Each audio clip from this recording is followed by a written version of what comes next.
So yun guys, nandito kami sa Hillsview Phase 3, Block 21, Lot 28. So dito kayo mag-piso wifi. So yun, yung piso wifi nila nagka-problem. Hindi po galing sa amin ito, no?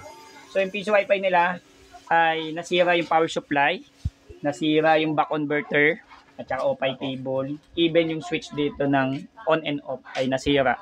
So bakit nasira? So ang ginawa kasi dito, sinaksakan siya ng grinder. No, so nag-grinder niya, putol kasi under renovation yung bahay.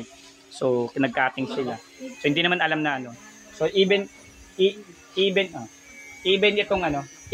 ABR sunog din. So wala na rin siyang function.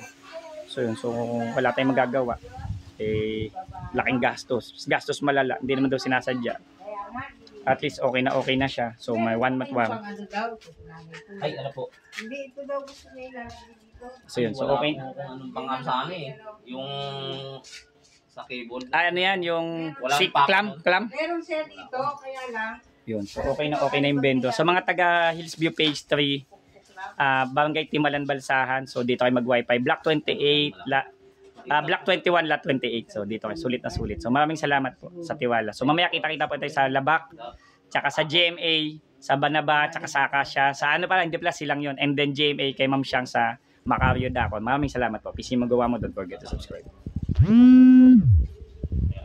Para ba na? 1,